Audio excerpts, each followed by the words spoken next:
Magandang araw mga kaibigan. Pag-usapan natin itong pinaka-latest na privilege speech ni Congressman Benny Abante na kung saan sinasabi niya sa kanyang distrito sa Manila, District 6, ay pinagmalaki niya na drug-free daw ang District 6 sa Manila. Ang District 6 ay kinabibilangan ng Paco, Pandacan, San Miguel at Santa Ana. Okay, pakinggan natin ang kanyang privilege speech. Sabihin sa inyo na ang distrito ko po ay drug-free. Pero walang napatay. Kahit isa. Pwede naman pala eh. Pwede naman pala ng isang syudad, ang isang bayan, ang isang distrito, pwedeng mawala ang drugs na hindi mo kinakailangan pumatay. Nais ko sang sabihin sa inyo na ang distrito ko po ay drug-free. Okay, Pero walang napatay. ang galing. Palakpakan naman natin si Congressman Abante. Ang tanong, totoo ba na drug-free ang District 6 ng San Miguel? Ito, post ito ni Joey De Vibre. Hello, mga District 6 ng Manila, North Paco, Pandacan, San Miguel, Santa Ana, and Santa Mesa. Paki-fact check naman po ang claim ni Mang Benny na drug-free ang distrito nyo. You can share any drug-related activity or violence as well. Okay? San Miguel, nandyan po. San Miguel, ang Malacanang Palace. Bago lang, katapusan ng October, may ni-raid ng NBI, kapitbahay lang ng Malacanang, drug den. Ito nga yung balita, oh. Headlines ng ano pa ito? Manila Daily Tribune. Drug den near Palace raided. Agents of the National Bureau of Investigation along with Presidential Security Group raided an alleged drug den operating within Malacanang complex, resulting in the arrest of a suspected drug pusher. The suspect was identified as Edgar Ventura, who was caught inside his house in the San Miguel area of Manila, a few meters away from the palace. Ito, naging viral na balita noong October, November. 2 buwan lang nakakalipas kasi October 26 ata ito. So, papaano nasabi ni Congressman Abante na drug-free ang kanyang distrito na bago lang may na-raid na drug den sa kanyang San Miguel area? Sino ba ang dapat na mag-declare ng isang area ay drug-free? Meron bang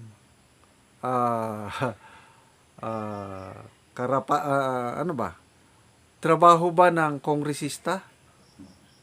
Hindi ba ang drug clearance manggagaling sa PIDEA, sa PNP? Yan ang alam ko eh.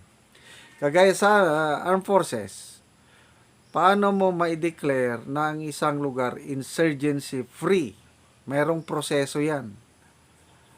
Magsimula muna sa AFP, PNP.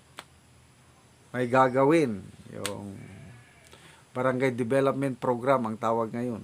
Ang kapanahuan na namin, SOT, Special Operations Team. So, mag-conduct ng Police Military Activities Area. Pag natapos na, ipa-validate may Technical Working Group. Tapos, dadaan yan sa LGU. Dapat ang Municipal Peace and Order Council mag-agree na ang isang barangay ay insurgency free. Ultimately, ang LGU ang mag-declare na insurgency free na yung isang barangay o isang munisipyo. Yun po ang proseso sa insurgency. And I believe yung droga ganun din ang proseso. Dadaan ka ng mga parameters. So, nakakapagtaka na ito si Congressman Abante, ma-declare niya ang kanyang Manila yan I don't know kung maniwala kayo sa kanya na drug-free ang District 6. Ulitin ko ang mga sana may mga makapanood tong video na ito na taga District 6, Manila. North, Paco, Pandacan, San Miguel, Santa Ana, and Santa Mesa. Paki-comment ko kung talaga bang drug-free na. Kung ako, imposible sa sitwasyon ngayon sa droga sa buong bansa. As far as I observe, bumalik na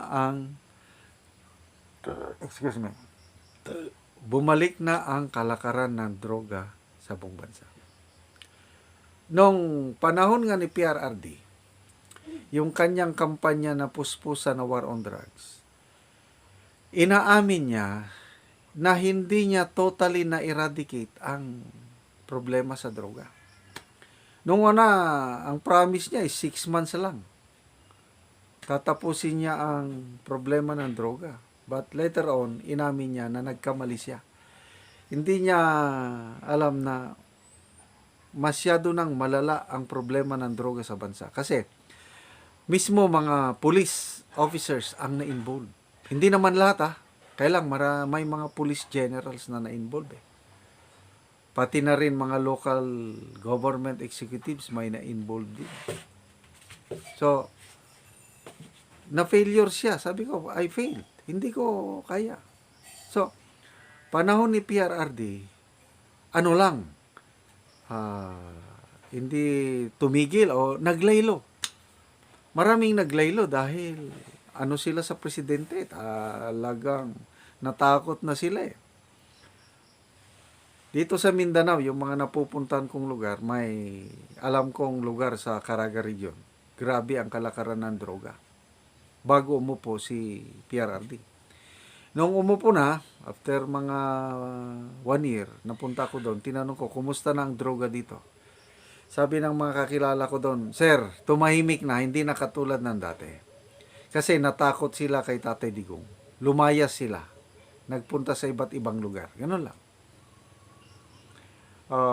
Kailan ba ko? Last year, nagpunta ko doon. Panahon na ng PBBM. Tinanong ko, sila na pala ang mismong nag-report sa akin. Sabi niya, Sir, wala na ang droga. Bumalik na dito sa lugar natin dito. Hindi na sila takot. Nandyan na ulit. So, yun po ang masakit na katotohanan na yung napakagandang nasimulan ni PRRD ay parang nabaliwala kasi yung approach ngayon ng gobyernong ito is very compassionate. Less blood. Ayaw nila na may mamamatay hanggat maaari. Natatawa na lang ako. Manood ako ng Facebook reel. Merong isang reporter, tinanong ang Pangulong Marcos, anong masasabi nyo yung mga drug dealers na hindi tumitigil sa kanilang gawain? Anong sagot ng Pangulo? Wala akong pakialam sa kanila, basta tuloy lang kami sa aming ginagawa. Presidente, wala daw pakialam sa mga nagtutulak ng droga. Anong klaseng sagot yun? Ilang beses ko nang napanood yun sa Facebook reel. Wala kami pakialam. napakaganda yung tanong. Anong masasabi mo doon sa mga nag-ano ng bawal na gamot? Wala akong pakialam. Walang pakialam. I don't know kung anong legacy. History will judge this administration and the administration of PRRD kung ano talaga ang nagampanan nila when it comes sa problema ng droga is concerned. Again, naniniwala ba kayo na drug-free ang District 6 sa Manila? Sa area ni Congressman Abante? Sorry to say, hindi ako naniniwala. Imposible.